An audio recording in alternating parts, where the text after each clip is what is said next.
say, "Come, let us go up to the mountain of the Lord, to the house of the God of Jacob. He will teach us his ways, so that we may walk in his paths."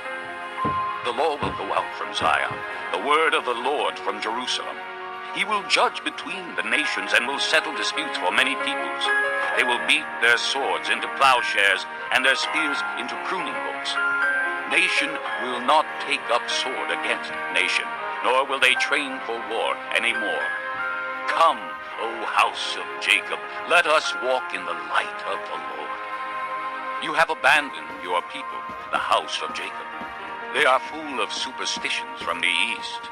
They practice divination like the Philistines and clasp hands with pagans. Their land is full of silver and gold. There is no end to their treasures. Their land is full of horses. There is no end to their chariots. Their land is full of idols. They bow down to the work of their hands, to what their fingers have made. So man will be brought low and mankind humbled. Do not forgive them. Go into the rocks. Hide in the ground from dread of the Lord and the splendor of his majesty.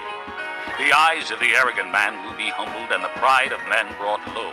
The Lord alone will be exalted in that day.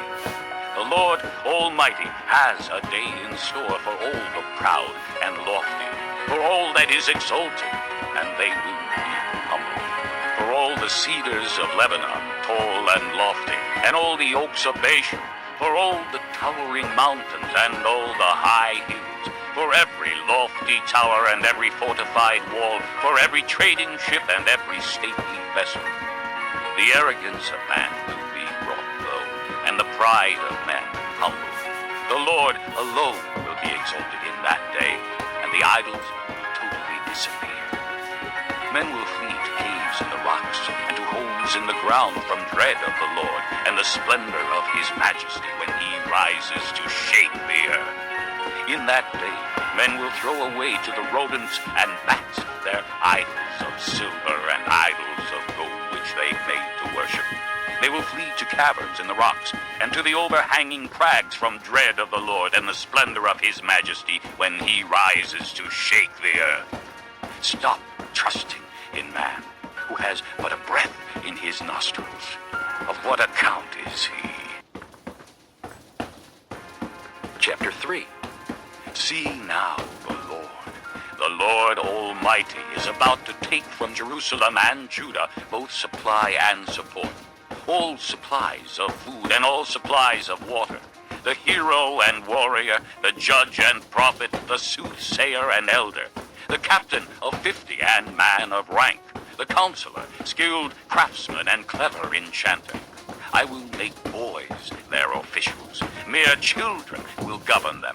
People will oppress each other, man against man, neighbor against neighbor. The young will rise up against the old, the base against the honorable.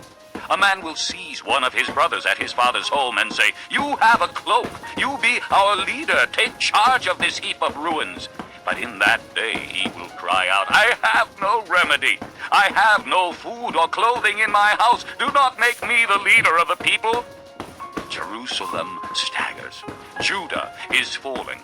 Their words and deeds are against the Lord, defying his glorious presence. The look on their faces testifies against them. They parade their sin like Sodom. They do not hide it. Woe to them. They have brought disaster upon themselves. Tell the righteous it will be well with them, for they will enjoy the fruit of their deeds. Woe to the wicked. Disaster is upon them. They will be paid back for what their hands have done. Youths oppress my people. Women rule over them. Oh, my people, your guides lead you astray. They turn you from the path. The Lord takes his place in court. He rises to judge the people. The Lord enters into judgment against the elders and leaders of his people. It is you who have ruined my vineyard. The plunder from the poor is in your houses. What do you mean by crushing my people and grinding the faces of the poor, declares the Lord Almighty. The Lord says, "The women of Zion are haughty, walking along with outstretched necks, flirting with their eyes, tripping along with mincing steps with ornaments jingling on their ankles. Therefore the Lord will bring sores on the heads of the women of Zion. The Lord will make their scalps bald. In that day the Lord will snatch away their finery, the bangles and headbands and crescent necklaces, the earrings and bracelets and veils, the headdresses and ankle chains and sashes, the perfume bottles and charms, the signet rings and nose rings, the fine robes and the capes and cloaks, the purses and mirrors, and the linen garments and tiaras and shawls. Instead of fragrance, there will be a stench. Instead of a sash, a rope. Instead of well-dressed hair, baldness. Instead of fine clothing, sackcloth. Instead of beauty, branding. Your men will fall by the sword, your warriors in battle. The gates of Zion will lament and mourn. Destitute she will sit on the ground. Chapter 4. In that day 7 women will take hold of one man and say, "We will eat our own food and provide our own clothes. Only let us be called by your name. Take away our disgrace." In that day the branch of the Lord will be beautiful and glorious, and the fruit of the land will be the pride and glory of the survivors in Israel. Those who are left in Zion, who remain in Jerusalem, will be called holy. All who are recorded among the living in Jerusalem. The Lord will wash away the filth of the women of Zion. He will cleanse the bloodstains from Jerusalem by a spirit of judgment and a spirit of fire. Then the Lord will create over all of Mount Zion, and over those who assemble there, a cloud of smoke by day, and a glow of flaming fire by night. Over all the glory will be a canopy. It will be a shelter and shade from the heat of the day, and a refuge and hiding place from the storm and rain. Chapter 5. I will sing for the one I love a song about his vineyard. My loved one had a vineyard on a fertile hillside. He dug it up and cleared it of stones and planted it with the choicest vines. He built a watchtower in it and cut out a winepress as well. Then he looked for a crop of good grapes, but it yielded only bad fruit. Now you dwellers in Jerusalem and men of Judah, judge between me and my vineyard. What more could have been done for my vineyard than I have done for it? When I looked for good grapes, why did it yield only bad? Now I will tell you what I am going to do to my vineyard. I will take away its hedge, and it will be destroyed. I will break down its wall, and it will be trampled. I will make it a wasteland, neither pruned nor cultivated, and briars and thorns will grow there. I will command the clouds not to rain on it. The vineyard of the Lord Almighty is the house of Israel, and the men of Judah are the garden of his delight. And he looked for justice, but saw bloodshed, for righteousness, but heard cries of distress. Woe to you who add house to house and join field to field till no space is left, and you live alone in the land. The Lord Almighty has declared in my hearing. Surely the great houses will become desolate, the fine mansions left without occupants.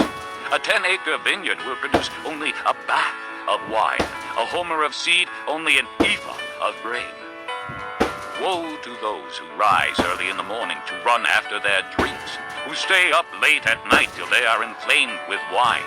They have harps and lyres at their banquets, tambourines and flutes and wine, but they have no regard for the deeds of the Lord, no respect for the work of his hands. Therefore my people will go into exile for lack of understanding. Their men of rank will die of hunger, and their masses will be parched with thirst. Therefore the grave enlarges its appetite, and opens its mouth without limit. Into it will descend their nobles, and masses with all their brawlers and revelers. So man will be brought low, and mankind humbled, the eyes of the arrogant humbled. But the Lord Almighty will be exalted by his justice, and the holy God will show himself holy by his righteousness. Then sheep will graze grass in their own pasture. Lambs will feed among the ruins of the rich. Woe to those who draw sin along with cords of deceit and wickedness as with cart ropes. To those who say, "Let God hurry. Let him hasten his work so we may see it. Let it approach. Let the plan of the Holy One of Israel come so we may know it." Woe to those who call evil good and good evil, who put darkness for light and light for darkness, who put bitter for sweet and sweet for bitter. Woe to those who are wise in their own eyes and clever in their own sight. Woe to those who are heroes at drinking wine and champions at mixing drinks, who acquit the guilty for a bribe but deny justice to the innocent. Therefore, as tongues of fire lick up straw, and as dry grass sinks down in the flames, so their roots will decay, and their flowers blow away like dust. For they have rejected the law of the Lord Almighty, and spurned the word of the Holy One of Israel. Therefore the Lord's anger burns against his people. His hand is raised, and he strikes them down. The mountains shake, and the dead bodies are like refuse in the streets. Yet for all this, his anger is not turned away. His hand is still upraised. He lifts up a banner for the distant nations. He whistles for those at the ends of the earth. Here they come, swiftly and speedily. Not one of them grows tired or stumbles. Not one slumbers or sleeps. Not a belt is loosened at the waist. Not a sandal thong is broken. Their arrows are sharp. All their bows are strong. Their horses' hoofs seem like flint. Their chariot wheels like a whirlwind. Their roar is like that of the lion. They roar like young lions. They growl as they seize their prey and carry it off with no one to rescue. In that day they will roar over it like the roaring of the sea. And if one looks at the land, he will see darkness and distress. Even the light will be darkened by the clouds. Chapter 6. In the year that King Uzziah died, I saw the Lord seated on a throne, high and exalted, and the train of his robe filled the temple. Above him were seraphs, each with 6 wings. With 2 wings they covered their faces, with 2 they covered their feet, and with 2 they were flying. And they were calling to one another, "Holy, holy, holy is the Lord Almighty. The whole earth is full of his glory."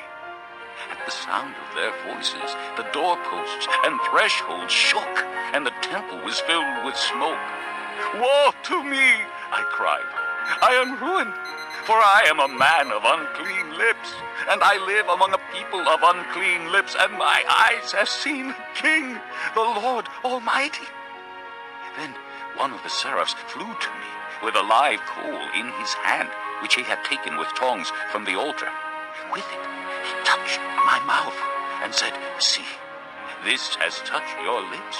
Your guilt is taken away, and your sin atoned for."